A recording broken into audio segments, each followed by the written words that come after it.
Hey, my name's Shanshan. I sell art on shanshan.co and screen reads on shanshanacting.com. Today we're going to review the card counter. This is how it starts. It builds and builds. Has a life of its own.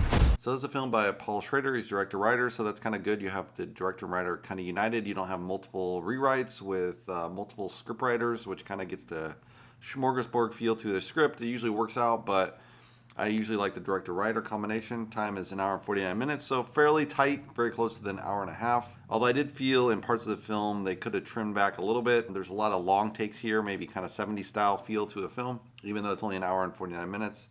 Oscar Isaac, it plays William Tell, the gambler that plays blackjack for money, his daily money. Tiffany Haddish plays La Linda, this big backer of big-time professional poker players. Tye Sheridan plays Kirk, and William Dafoe plays Gordo, this arch enemy of William Tell and Kirk. So there's a strange gambler who's playing kind of small-time blackjack and poker, and he gets approached to play kind of big-time poker, and he's not really interested, but then he's like, all right, maybe I'll try it out. I can get a retirement money and be out of this game permanently. At the same time, he runs into this kid who's watching this guy Gordo present about military surveillance technology, and it turns out he has a secret meeting with William Tell, and it turns out his father used to be under him. They ran to prison in Abu Ghraib, so quite a really bizarre twist, and his father commits suicide, so this kid wants to get kind of vengeance on this guy Gordo. So getting to the meat of the story, it's kind of interesting. It's kind of like the end of Afghanistan. They're wrapping up Iraq, so it's kind of like the end of the 9/11 coming up on 9/11, obviously. Interesting enough, the kind of politicians currently kind of try to plan it up to 9/11 versus getting out in May, and now it's kind of a shit show in Afghanistan as they pull out. It probably would have been difficult anyway.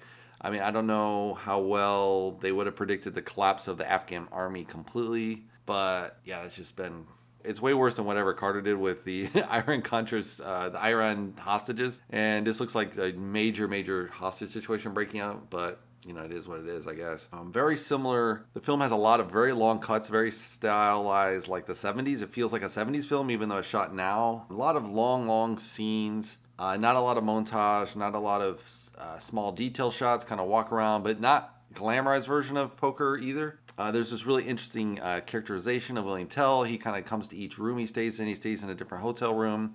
He doesn't stay in the casino rooms because he thinks they're spying on him or something. He wraps each room with all these sheets around all the furniture, so it's really strange. You kind of don't know why.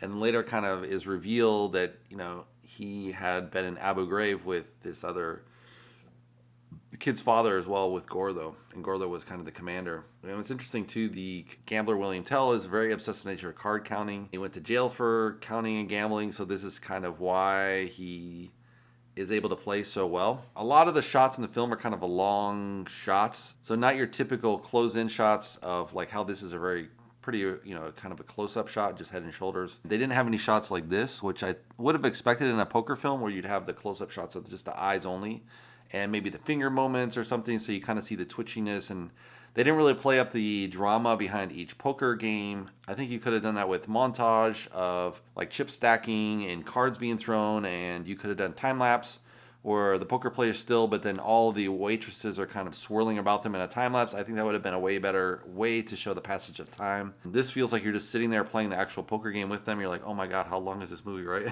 But they cut it long enough, but kind of like you kind of get the feel. There's no glamour to this. They never get to Las Vegas, for example. They don't really go to the big Atlantic city.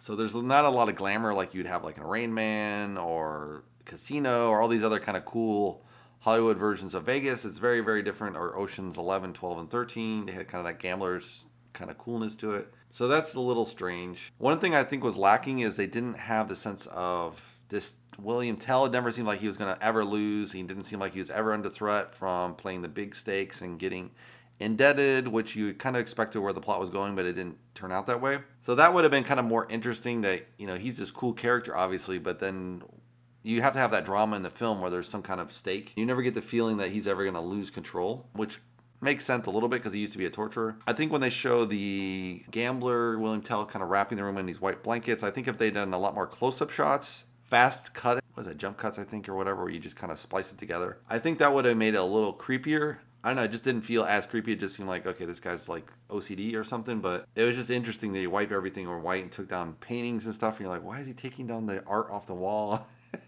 Just a little strange. I mean, it was a good build up for his character, I think. The tension with the kid, planning out the murder of Gordo. He kind of lays it out in the beginning, and then he's just kind of on the sideline, and then he goes and kills Gordo, or tries to, and you're just like, there's no tension build from when he's initially planning. I think the way they could have covered this is has flashbacks for the kid where you covered the father being involved with Abu Ghraib, the father beating the kid, the father starting to drink and then eventually committing suicide, the mother blaming the son or whatever happened and then falled out with the son. They should have had that all, like they should have added 5 more, they should have cut the film a little more fat off of it, especially the end. The end scene's like, I don't know, 30 seconds, you could have cut down to 5. I think I would have zoomed in, like, just a slight zoom in on the finger touch at the end of the film. But anyway, I mean, the main thing is they just don't have enough drama build up for the kid. Like, he should have showed him having nightmares about his father and his mother, and that would have kind of gave you a direction of where the film's going to end up at. You need a little bit of foreshadowing. You just didn't feel like, you felt like the kid wasn't there, obviously, and then you think William Tell corrects him at the very end, and then he doesn't. It turns out it's not effective. So that was kind of interesting. Yeah, it's kind of like they had a lot of good ideas in this film, and then somehow it just wasn't executed quite right. I think, maybe they didn't shoot enough shots, like especially like I mentioned, the montage shots to kind of speed along the play a little bit. It would have been more cooler. I think kind of the play up of why La Linda sleeps with the other guy, William Tell, that would have made more sense too. It just seems a little bit flat on the acting, and I think that goes to a newer director maybe. He just didn't kind of know how to direct them for some of those scenes. They were well played, but, just there's a lack of tension a little bit in the film. Like, you never feel William Tell's in trouble, which you really need for that film to kind of work. You got to have him from kind of nothing to, like, big stakes, and then, like, oh, you're in a deep shit, and then you get out of it. And they do have kind of a deep stakes act 3, obviously, but there's no much drama in the poker part, so you would accept there's some drama in the poker part, and there is a little bit. And I think they could have played up that scene where the girl's like calling him and like, where are you, or something like that, to play that up a little bit more. And instead they just kind of show him driving away. And if they had showed him kind of wearing down the chips, that might have been more showing her getting pissed and everything, would have been more a natural reaction, I think. Because obviously it's a business for her, so she's making money, and there's no connection. You never find out who the big stakes are behind her, so they should have been pressuring her as well. So there should have been some drama there. There's not really drama there, even though they're putting up thousands of dollars, 20, 30,000. People don't put that kind of money up and then be like, what the who cares?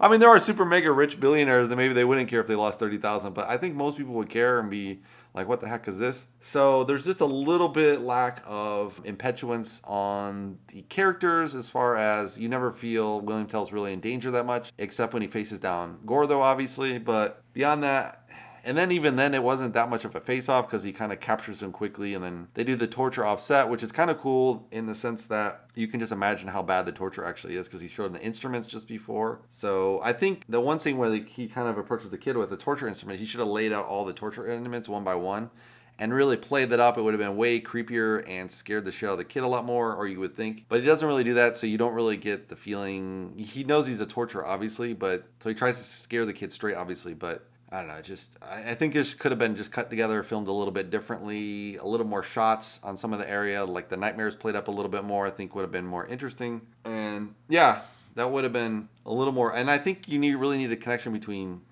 Tiffany Haddish's character, who's the staker, and who her connections were and how they were pressuring her, and they would be calling her like, how's it going on the sea? Oh, he walked away. What do you mean he walked away? Blah, blah. Oh no, I'm going to find him. That would have been the scene I think that should have been in the film, and it wasn't, because that would have been part of the story as well. Like, as he walks away from the table and loses all the money, it just would have been kind of a little suspicious. I guess he would have won something because it's third place. He's not losing, so he's not first place, but he's going to be in third place. But yeah, there's something missing in the film. I think it's okay. Could have been cut differently. It's probably a one-time watch. If you want to subscribe, you can subscribe below.